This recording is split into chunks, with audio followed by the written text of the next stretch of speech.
Vous êtes là?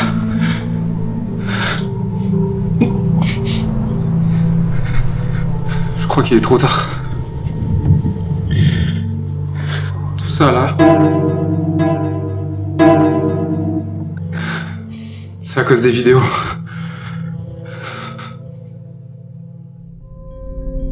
Ça a commencé il y a environ 1 an, je dirais. Je sais même plus quelle journée.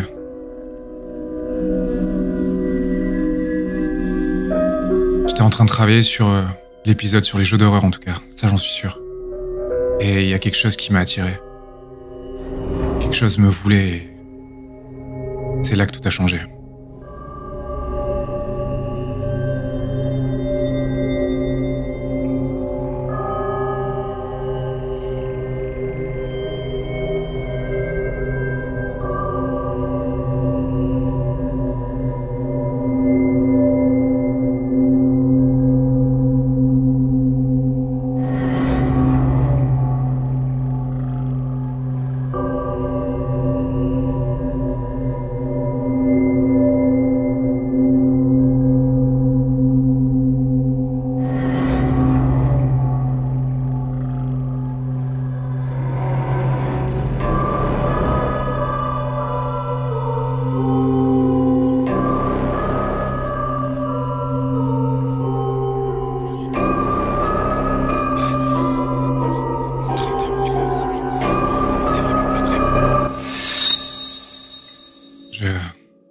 Je sais pas comment, je sais pas pourquoi. Je pourrais pas vous l'expliquer, mais je me suis retrouvé ici. Isolé, sans rien des kilomètres à la ronde. Dehors, le danger est partout et je me suis retrouvé avec un mot. Les vidéos sont la clé.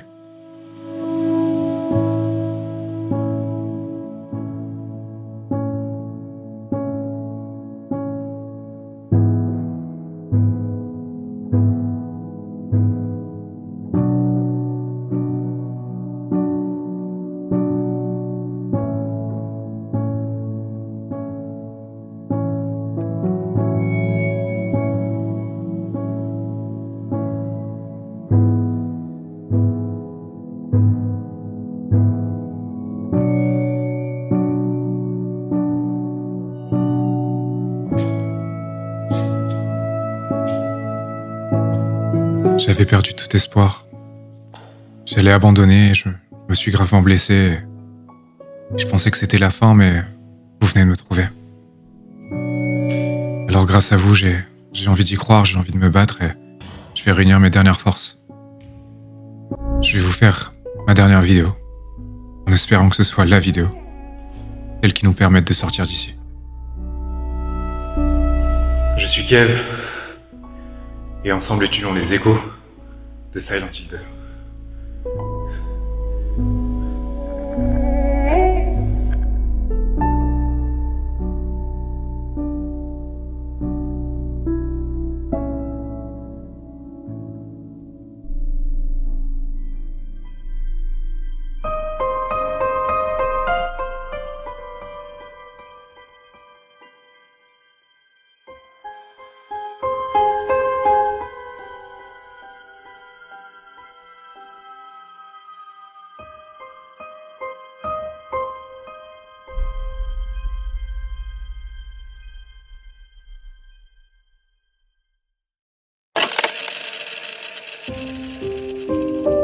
Pour comprendre comment Silent Hill 2 a vu le jour, il faut se replacer à l'aube des années 2000. À cette époque, le survival horror est en plein essor, porté par le succès de titres comme Resident Evil.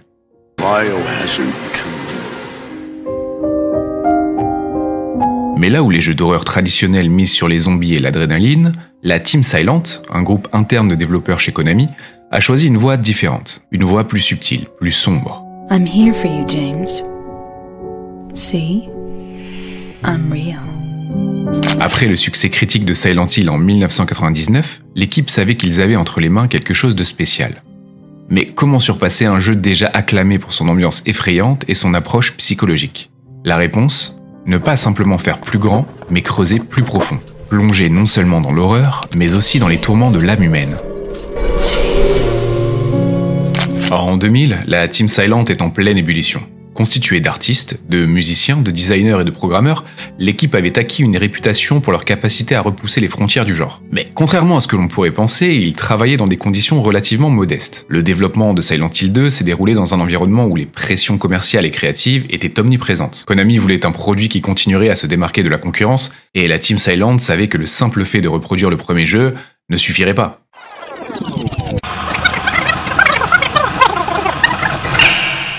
Mais avant d'aborder le produit final, il est intéressant de se pencher sur l'approche créative adoptée par l'équipe. Contrairement aux standards de l'époque, où les développeurs suivaient souvent des règles strictes, la Team Silent jouissait d'une relative liberté.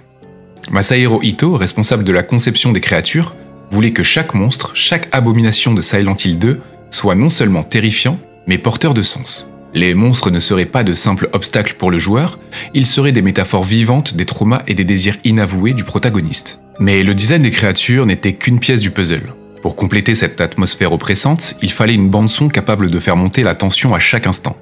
Et c'est là qu'entre en jeu Akira Yamaoka. Compositeur et designer sonore du jeu, Yamaoka savait que pour réellement immerger le joueur, il fallait plus qu'une bande-son traditionnelle. Silent Hill 2 utilise la musique de façon presque organique.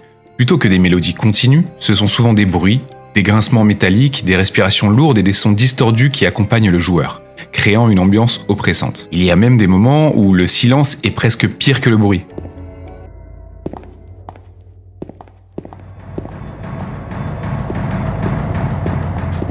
Et d'ailleurs, c'est là où le génie de la conception de ce jeu opère sur le joueur.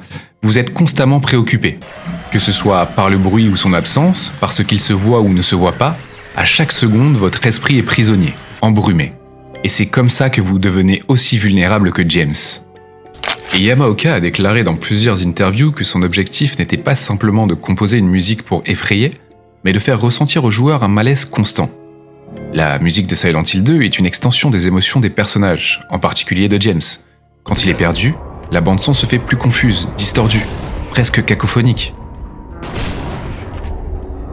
Mais lorsqu'il est confronté à une vérité douloureuse, la musique devient plus mélodique, mais toujours empreinte de tristesse et de mélancolie. Chaque note, chaque bruit a été pensé pour renforcer ce sentiment d'immersion. I'm looking for someone. Who is it? Someone very important to me. I'd do anything if I could be with her again. Le jeu ne serait pas ce qu'il est sans son environnement, cette ville de Silent Hill, recouverte d'un épais brouillard. Mais cette brume n'est pas qu'un simple artifice visuel, en tout cas plus maintenant. Ce choix artistique découle autant de certaines contraintes techniques que d'une volonté de créer une atmosphère unique. À l'époque, les consoles avaient des limitations matérielles qui rendaient difficile l'affichage d'environnements vastes et détaillés. Plutôt que de s'en tenir aux limitations, la Team Silent a utilisé cette contrainte pour en faire un atout. Le brouillard de Silent Hill devient un personnage à part entière. Il cache les horreurs à venir, tout en symbolisant l'état d'esprit de James, embrouillé, incapable de voir clairement la réalité. Dans un environnement où tout est flou, incertain, la brume devient une métaphore puissante pour le joueur. Elle masque ce qui pourrait se trouver devant nous, cachant à la fois des ennemis et des réponses à des questions que l'on n'a peut-être pas envie de poser. Pour la Team Silent, ce n'était pas juste une astuce technique. La brume et l'obscurité agissent comme un écran entre la réalité et le cauchemar, entre la vérité et le déni. Le joueur est continuellement pris entre ce qu'il croit voir et ce qu'il imagine, ce qui amplifie son sentiment de vulnérabilité. Les créateurs de Silent Hill 2 se sont aussi largement inspirés d'œuvres littéraires et cinématographiques. On retrouve des influences de Franz Kafka dans la manière dont le jeu aborde la question du sens et de l'absurdité de la souffrance humaine. Le cinéma de David Lynch, avec ses récits non linéaires et ses ambiances surréalistes, a aussi profondément marqué le développement de ce second opus. Chaque plan, chaque angle de caméra semble évoquer une réflexion sur la perception et la folie. Silent Hill ne raconte pas une histoire de manière traditionnelle, c'est une immersion dans un cauchemar, un rêve fiévreux dont on ne sait jamais s'il est réel ou imaginé. Mais plus que ça, Silent Hill 2 est une œuvre d'art. On a vu dans une ancienne vidéo que l'art existe pour questionner, et c'est exactement le cas de ce jeu. Les choix artistiques vont jusqu'à influencer la manière dont les personnages interagissent avec le monde.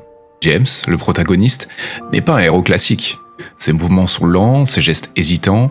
Cette lourdeur n'est pas seulement là pour rendre le jeu plus difficile ou juste à cause d'une mauvaise réalisation technique, mais pour accentuer l'impression d'être piégé, d'être pris dans un corps et un esprit alourdi par la culpabilité. Même les couleurs du jeu ont été choisies pour évoquer ce malaise. Des teintes délavées, des gris omniprésents, des ombres profondes, le monde de Silent Hill 2 semble constamment en train de s'effondrer, se décomposer sous les yeux du joueur, reflétant ainsi l'état mental de James. En fin de compte, Silent Hill 2 est un ensemble de choix artistiques audacieux et d'adaptations aux limitations techniques. Ils ont créé un monde où l'horreur ne repose pas seulement sur des jumpscares ou des monstres, et si vous voulez mon avis, c'est ce qui fait le succès de ce jeu, plus de 20 ans après sa sortie.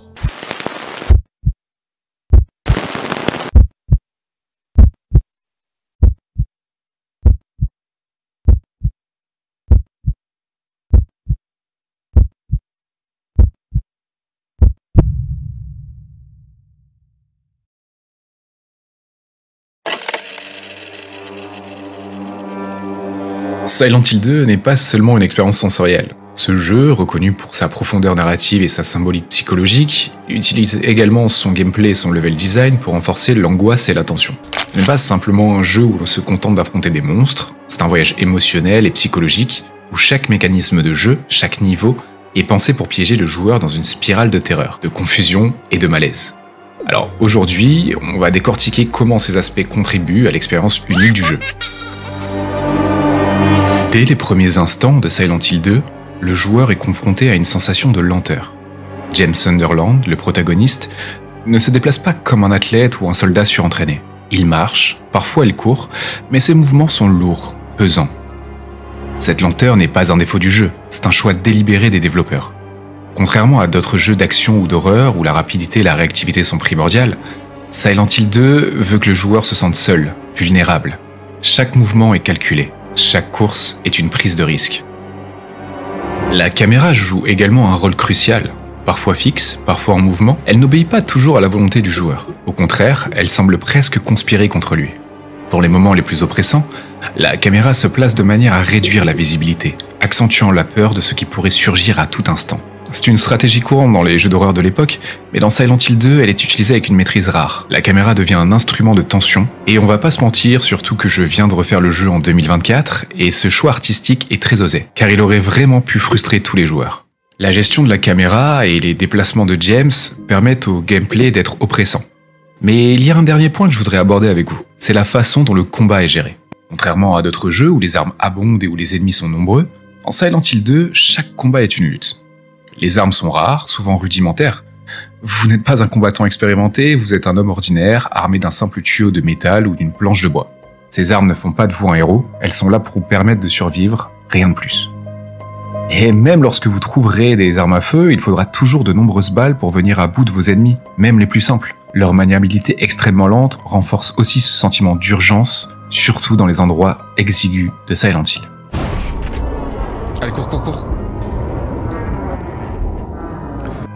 Et si les combats vous rendent aussi tendus, c'est aussi parce que les monstres que vous affrontez ne sont pas des créatures ordinaires. Ils représentent les peurs, les regrets et les pulsions cachées de James. Leur apparence grotesque et leur comportement erratique ajoutent une dimension supplémentaire à chaque rencontre. Le combat n'est pas glorieux, il est chaotique, brutal et souvent effrayant. Chaque rencontre avec un monstre est une épreuve psychologique autant que physique. Les coups que vous portez semblent insignifiants face à l'horreur de ces créatures.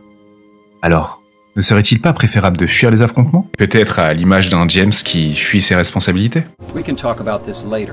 Vous l'aurez compris, tout dans Silent Hill 2 est pensé pour amplifier cette vulnérabilité. Des munitions limitées, des soins rares et une gestion de l'inventaire qui force le joueur à faire des choix constants. Devez-vous utiliser cette trousse de soins maintenant ou la garder pour plus tard? Ces décisions si simples en apparence deviennent des dilemmes stressants dans un jeu où chaque erreur peut vous coûter cher. Silent Hill est bien plus que le simple décor du jeu. C'est un personnage à part entière. La ville est construite de manière à déstabiliser le joueur, à lui donner l'impression qu'il est pris au piège dans un labyrinthe sans fin. Les rues se ressemblent, les bâtiments sont déserts et le brouillard omniprésent masque ce qui se trouve juste devant vous. Cette désorientation est un élément clé du level design de Silent Hill 2. Et lorsque vous trouvez enfin un bâtiment dans lequel entrer, l'atmosphère ne fait qu'empirer. Prenons l'hôpital de Brookhaven par exemple. Ce lieu qui devrait être un refuge, un symbole de guérison, devient un véritable cauchemar. Les couloirs sont étroits, les chambres délabrées et l'éclairage vacillant crée des ombres inquiétantes à chaque coin. Le design des lieux est fait pour mettre le joueur mal à l'aise, pour lui faire sentir qu'il n'a aucun contrôle sur la situation. Chaque salle semble cacher un secret, une vérité que vous n'avez peut-être pas envie de découvrir. Et c'est comme ça absolument partout. Chaque lieu dans Silent Hill 2 est chargé de symbolisme. Les environnements ne sont pas simplement des niveaux à traverser, ils sont des reflets des émotions de James. Les appartements délabrés représentent sa solitude et son isolement. L'hôpital incarne la maladie et la culpabilité liée à la mort de Mary. Chaque lieu est une extension de l'histoire personnelle de James. Et les joueurs, en explorant ces espaces, plongent de plus en plus dans les méandres de son esprit tourmenté. Le level design de Silent Hill 2 joue également avec la perception du joueur. Les environnements changent, se transforment au fur et à mesure que vous progressez dans l'histoire. Ce que vous pensiez connaître devient méconnaissable. Les couloirs se distordent, les pièces deviennent plus sombres, plus oppressantes. Cette évolution visuelle symbolise la descente progressive de James dans la folie et le déni.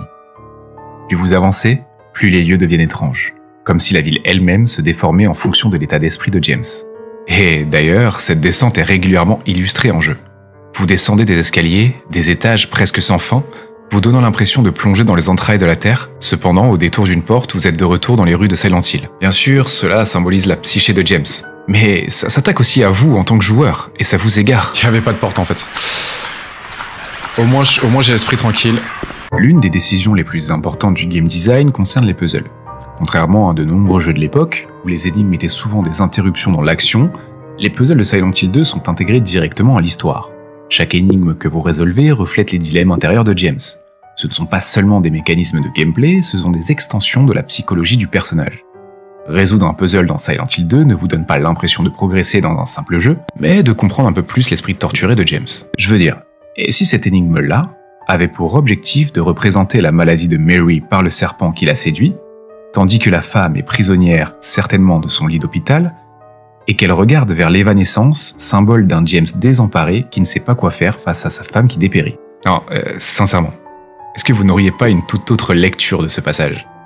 Cette lenteur et cette réflexion sont essentielles à l'expérience. Les développeurs voulaient que le joueur se sente en immersion totale, comme s'il était lui-même plongé dans un cauchemar. Tout dans le game design de Silent Hill 2 est conçu pour renforcer cette sensation. Les déplacements lents, les combats maladroits, les énigmes symboliques, et même les moments de silence où rien ne semble se passer, mais où l'angoisse continue de monter. En fin de compte, le gameplay, le level design et le game design de Silent Hill 2 sont des éléments indissociables de son impact émotionnel. Ils ne sont pas simplement là pour fournir un défi ou divertir, mais pour plonger le joueur dans un état d'esprit proche de celui du protagoniste. C'est un jeu où chaque décision compte, où chaque mouvement est empreint de signification. Silent Hill 2 ne cherche pas à vous terrifier par des actions rapides ou des scènes choquantes. Il préfère vous faire lentement et inéluctablement glisser dans une terreur psychologique. Une terreur qui persiste bien après que vous ayez posé la manette. Et si vous voulez mon avis, il y a une chose dans laquelle je crois depuis que je suis tout petit. Dans les œuvres horrifiques, c'est au moment où on voit les choses que l'on a plus peur. Et ce jeu l'a parfaitement compris. Dans son scénario, sa mise en scène, il nous tient de bout en bout dans ce sentiment de terreur.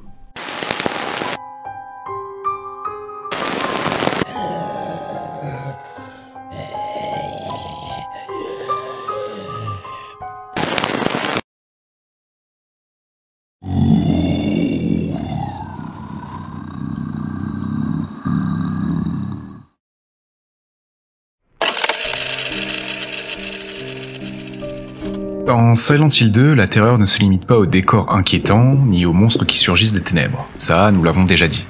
Ce qui rend ce jeu profondément troublant, c'est sa capacité à transformer chaque élément, qu'il s'agisse des personnages, des créatures ou des environnements, en symboles puissants. En fait, si vous me demandiez de vous citer un jeu qui développe mieux ses personnages, je ne serais pas sûr d'y arriver. Le véritable ennemi ici n'est pas une entité surnaturelle, mais plutôt la culpabilité, les traumatismes et le déni. La ville de Silent Hill agit comme un miroir déformant, révélant les pires vérités cachées de ceux qui osent s'y aventurer.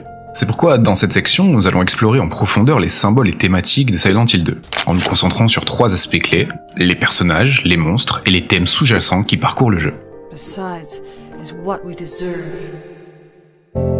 James Sunderland, le protagoniste, est un homme profondément brisé. Dès le début du jeu, sa quête semble claire, retrouver sa femme Mary, décédée il y a 3 ans. Mais cette mission, déjà teintée d'une impossibilité tragique, cache une vérité bien plus complexe. En réalité, James ne cherche pas vraiment sa femme, il cherche la rédemption ou peut-être l'oubli. Et cette quête est pleine d'ambiguïté. Tout au long du jeu, il est confronté à des vérités qu'il refuse de voir, des vérités liées à la mort de Mary. Le fait qu'il ait reçu une lettre d'elle, bien qu'elle soit morte depuis 3 ans, montre immédiatement que quelque chose ne tourne pas rond. Silent Hill, dans cet épisode, agit comme un purgatoire. C'est un lieu où James doit affronter ses erreurs passées et ses sentiments refoulés. Le véritable voyage de James n'est pas celui d'un mari cherchant désespérément à retrouver sa femme perdue, mais celui d'un homme en fuite face à la culpabilité de ses propres actions. James est un homme en déni. Ce déni se manifeste non seulement dans ses interactions avec les autres personnages, mais aussi à travers les environnements et les créatures qu'il rencontre. Chaque espace qu'il traverse, chaque monstre qu'il combat, est une projection de ses peurs et de sa culpabilité. Le joueur est progressivement amené à se poser une question essentielle: que cache James? Et au fur et à mesure que l'histoire avance, il devient de plus en plus évident que ce n'est pas simplement le décès de Mary qui hante James, c'est le rôle qu'il a lui-même joué dans sa mort. Et si jusqu'à présent vous n'êtes pas convaincu par le travail des développeurs, laissez-moi vous parler de la lettre de Mary. Au fur et à mesure de l'aventure, plus James se souvient et plus il affronte la vérité, plus les écrits du bout de papier disparaissent. Mais l'attention portée aux détails est telle que cette lettre dans votre inventaire, eh bien, personne ne vous oblige à la lire. De votre choix dépendra en partie la fin de votre aventure. Mais à Silent Hill, tout le monde ne cherche pas à fuir la vérité. Angela Orozco est un personnage tragique. Dès sa première apparition, elle semble perturbée, instable, comme si elle portait un fardeau invisible que le joueur ne peut encore comprendre. À travers elle, Silent Hill 2 aborde la question du traumatisme familial et en particulier des abus. Angela est à la recherche de sa mère, mais très vite, il devient évident qu'elle ne cherche pas réellement à la retrouver, mais plutôt à fuir un passé douloureux. Ses dialogues sont marqués par une ambiguïté déconcertante, comme si elle naviguait constamment entre réalité et hallucination. Les environnements où l'on croise Angela sont des reflets de ses souffrances. Lors d'une rencontre particulièrement marquante, Angela est entourée de murs de flammes, un symbole direct de son enfer personnel. Ces flammes représentent son incapacité à échapper à ses souvenirs traumatisants. Elle est tout comme James en quête d'une sorte de délivrance, mais contrairement à lui, elle semble résolue à ne jamais trouver la paix. Angela est peut-être l'un des personnages les plus désespérés de Silent Hill 2. Sa relation avec James est empreinte de malentendus. Là où il tente de réprimer son passé, elle est incapable de l'oublier. Elle représente la difficulté, voire l'impossibilité de guérir d'un traumatisme aussi profond que le sien. À travers elle, le jeu aborde des thématiques rarement explorées avec autant de profondeur dans les jeux vidéo. You're the same as me. It's easier just to run. Eddie Dombrowski est un autre personnage tourmenté. Mais là où Angela est rongée par la douleur, Eddie, lui, est consumé par la colère et la folie. Dès sa première apparition, il semble perturbé, presque déconnecté de la réalité. Son comportement devient de plus en plus imprévisible à mesure que l'on progresse dans le jeu. Eddie incarne le thème de l'aliénation sociale et du rejet. C'est un personnage qui a toujours été moqué, rejeté par les autres et qui, à Silent Hill, trouve un certain pouvoir dans sa violence. Il tue sans remords, justifiant ses actions par les persécutions qu'il a subies dans sa vie. Le parcours d'Eddie est un lent glissement vers la folie. Chaque rencontre avec lui est plus inquiétante que la précédente. Là où il était d'abord un homme pathétique, presque ridicule, il devient rapidement une menace, tant pour les autres que pour lui-même. Sa descente dans la folie reflète celle de James, mais là où James combat ses démons intérieurs, Eddie les embrasse pleinement, justifiant la violence comme étant la seule réponse à la souffrance qu'il a subie. En cela, Eddie est un miroir tordu de James, un avertissement de ce qu'il pourrait devenir s'il succombe à ses pulsions violentes et destructrices. Et totalement à l'opposé de Eddie, Laura est sans doute l'un des personnages les plus intrigants du jeu. À première vue, elle semble être une simple enfant, insouciante et déconnectée des horreurs qui se déroulent autour d'elle. Mais Laura joue un rôle crucial dans l'histoire de James. Elle représente l'innocence non seulement parce qu'elle est une enfant, mais parce qu'elle est la seule personne à ne pas voir les monstres de Silent Hill. Pour Laura, la ville est un endroit vide et normal. Elle ne perçoit pas la corruption et les horreurs que voient James, Angela et Eddie. Et c'est précisément ce contraste qui rend son personnage si important. Laura est un symbole d'innocence, mais aussi d'ignorance. Là où les autres personnages sont consumés par leur remords, leur traumatisme ou leur folie, Laura, elle, vit dans une sorte de bulle, protégée des réalités sombres qui hantent les autres. Pourtant, malgré cette apparente insouciance, elle joue un rôle clé dans l'histoire de James. Elle connaît Mary, et à travers elle, James est forcé de confronter la vérité sur ce qui s'est réellement passé entre lui et sa femme. Laura est donc à la fois une figure d'innocence, mais aussi celle qui pousse James à affronter la réalité qu'il fuit depuis si longtemps. Et avant de vous présenter une théorie que j'ai élaborée durant la rédaction de la vidéo, laissez-moi vous présenter Maria. Elle est sans doute un des personnages les plus déroutants et fascinants. Dès sa première apparition, elle intrigue, perturbe et remet en question la réalité que James croit connaître. Maria ressemble étrangement à Mary, la défunte épouse de James, mais c'est pas juste une ressemblance physique. Elle incarne une version idéalisée, presque fantasmée de Mary. Une femme plus jeune, plus vivante, plus sensuelle. Alors on peut légitimement se demander qui elle est. Est-ce qu'elle est un être réel ou juste une projection de l'esprit tourmenté de James ?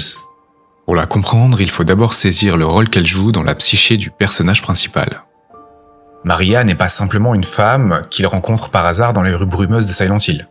Elle est une manifestation de ses désirs refoulés, de son besoin d'amour et d'intimité, mais aussi de son déni face à la réalité. Contrairement à Mary, qui est représentée comme fragile, malade et mourante, Maria est forte, provocante et pleine de vie. En elle, James trouve une échappatoire à la culpabilité qu'il ressent pour la mort de Mary. Et c'est pourquoi l'un des éléments les plus perturbants concernant Maria est la manière dont elle meurt plusieurs fois au cours du jeu. Chaque fois, elle est tuée sous les yeux de James, souvent par Pyramid Head, l'incarnation de la culpabilité de ce dernier. Ces morts répétées symbolisent l'impossibilité pour James d'échapper à son sentiment de culpabilité. Chaque fois qu'elle meurt, elle rappelle à James que Mary est réellement morte, et que rien ne pourra changer cela. Et s'il est clair que sa transformation finale est le symbole de la vérité éclatant au visage de James, j'ai récemment compris qu'elle remet en question tout ce qui nous est raconté dans le jeu. Pour les besoins de cette vidéo, j'ai refait le jeu en live. Pour la 5e fois, je me perdais dans les rues de Silent Hill.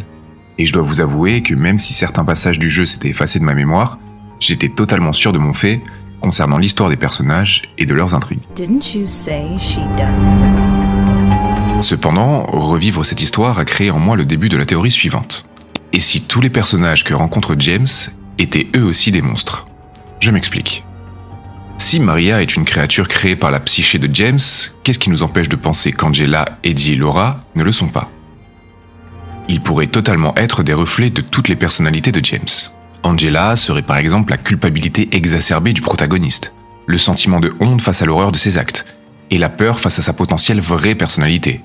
Eddie serait lui au contraire la version de James qui est convaincu d'être un monstre, rejetant la faute sur les autres et étant capable d'enchaîner les massacres. Et pour notre petite Laura, tout simplement le déni, la capacité à occulter nos actes. Alors oui, je sais, cette théorie sort de ma tête et je n'en ai vu aucune trace sur internet ou dans des livres. Mais est-ce que vous savez ce qui m'a vraiment poussé à vous la raconter ? Mon expérience de jeu. Car un enchaînement d'événements m'a fait me poser plusieurs questions. Est-ce un hasard si nous rencontrons Eddie juste après avoir commencé à tuer des monstres ? Jusque-là, avant les appartements, on peut éviter tout conflit hormis le combat tuto. Mais dans les couloirs de la résidence, c'est quasiment impossible. Juste derrière, on rencontre pour la seconde fois Angela. Elle tente d'abord de nous mettre face à nos responsabilités avant d'avoir peur de nous et de fuir. Un peu comme si l'une de nos facettes ne voulait pas vraiment assumer l'autre. Et puis, à la sortie de ces mêmes appartements, nous croisons Laura, dans un environnement presque calme sur l'échelle de Silent Hill. Et comme selon cette théorie, elle est la version de James qui se voile la face, il faut se demander que faisions-nous juste avant ? Eh bien, nous affrontions Pyramid Head, la personnification de notre culpabilité. En fait, non. Nous fuyions ce monstre. Et une fois que nous y sommes arrivés, nous sommes tombés sur Laura. Alors, est-ce que c'est un simple hasard ou est-ce que cette théorie, elle mérite vraiment d'être approfondie ? Est-ce totalement fou de penser qu'Eddie, Angela et Laura sont à l'instar de Maria des créatures provenant de notre psyché ? What happened to you? Car dans Silent Hill 2, les monstres ne sont pas simplement là pour effrayer. Ils sont des incarnations des tourments intérieurs de James, des projections de sa culpabilité, de ses désirs refoulés et de ses peurs les plus profondes. Chaque créature que James rencontre est une métaphore de son psychisme, un symbole de ce qu'il refuse de voir ou d'admettre. Pyramid Head, par exemple, est peut-être le monstre le plus emblématique du jeu. Ce bourreau, traînant une énorme lame derrière lui, est une figure de punition. Il ne parle jamais, mais sa présence est lourde de sens. Pyramid Head est la manifestation de la culpabilité de James, une incarnation de la punition qu'il pense mériter pour ses actes. Mais Pyramid Head n'est pas le seul à incarner les tourments du personnage. Les créatures qui hantent Silent Hill sont toutes des reflets de ses désirs inavoués et de sa relation complexe avec Mary. Les infirmières, par exemple, avec leur posture lascive et leurs mouvements saccadés, représentent la frustration sexuelle de James, mais aussi sa culpabilité liée à l'état de santé de Mary. Les mannequins démembrés, quant à eux, sont des symboles de la déshumanisation de ses relations, de son incapacité à voir Mary comme autre chose qu'un corps malade et mourant. Chaque monstre est donc plus qu'un simple ennemi à combattre, il est une projection des aspects les plus sombres de la personnalité de James. En les affrontant, il ne fait pas que survivre, il confronte ses propres démons intérieurs. Les combats ne sont pas des moments de triomphe, mais des luttes contre sa propre culpabilité et son déni. À mesure que le joueur avance dans le jeu, les créatures deviennent de plus en plus oppressantes, tout comme les vérités que James doit affronter deviennent de plus en plus insoutenables. Au-delà des personnages et des monstres, Silent Hill 2 aborde des thématiques universelles, telles que la culpabilité, le deuil et la rédemption. James est un homme dévoré par les remords, Qui tente désespérément d'oublier ou de réécrire son passé. Mais la ville de Silent Hill ne lui permet pas de fuir. Elle le force, à chaque étape, à affronter ce qu'il a fait. Le jeu explore les différentes façons dont les individus gèrent la culpabilité et le chagrin. Là où Angela est consumée par sa douleur, Eddie, lui, succombe à la folie et James aussi entre déni et confrontation. That thing, it stabbed you. There was blood everywhere. Silent Hill, en tant que lieu, agit comme un purgatoire personnel pour ceux qui y sont attirés. Chaque personnage qui y pénètre doit affronter ses propres démons, et chaque monstre, chaque environnement est conçu pour refléter leur tourment intérieur. Mais au-delà de la punition, le jeu offre également une lueur d'espoir. À travers les différentes fins, Silent Hill 2 suggère que la rédemption est possible. Mais seulement pour ceux qui sont prêts à affronter la vérité, aussi douloureuse soit-elle.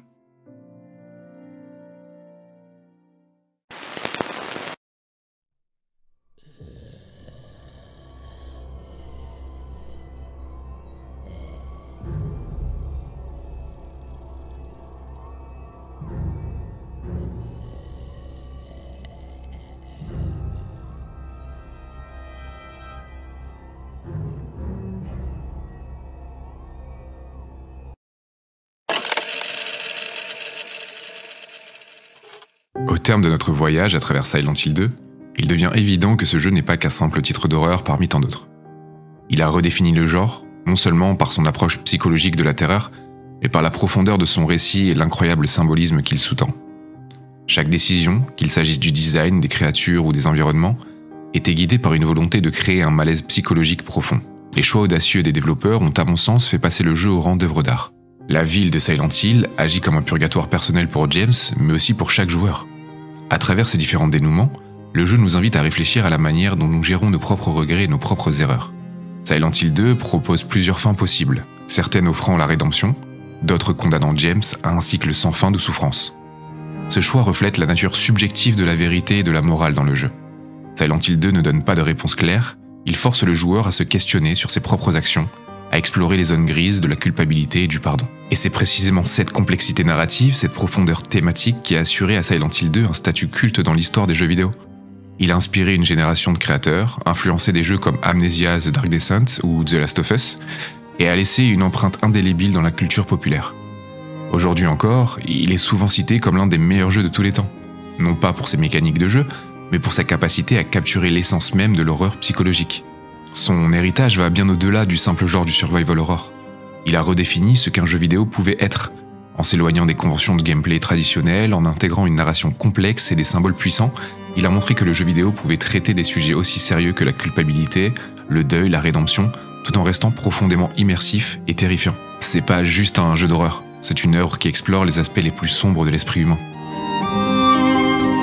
Et vous, dites-moi, si vous deviez entrer à Silent Hill, qui trouveriez-vous ? Quelle vérité seriez-vous prêt à affronter ? Silent Hill 2 n'est pas simplement une histoire de monstres et de créatures cauchemardesques, c'est une réflexion sur ce que nous cachons en nous-mêmes. Peut-être que, comme James, nous avons tous des vérités que nous ne voulons pas affronter.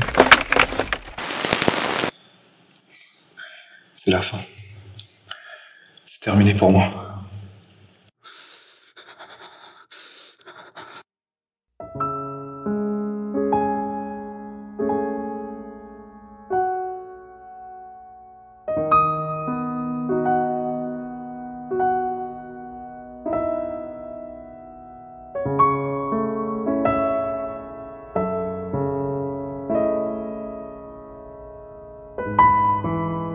Je suis tellement désolé de vous avoir entraîné là-dedans.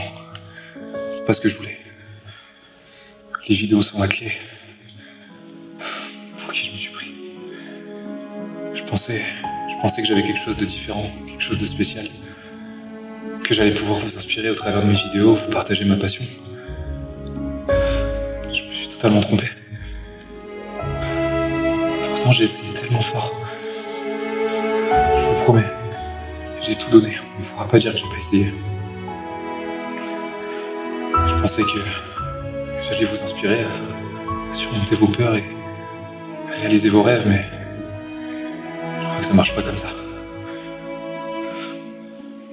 Est-ce que ça aurait été mieux si j'avais rien tenté? Si j'étais resté dans ma chambre à me poser 1000 questions, à laisser mes angoisses tourner dans ma tête? pas été mieux, non. Ça aurait pas été mieux.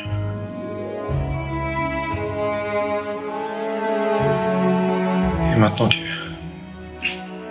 je vois la fin approcher, au moins vous êtes avec moi.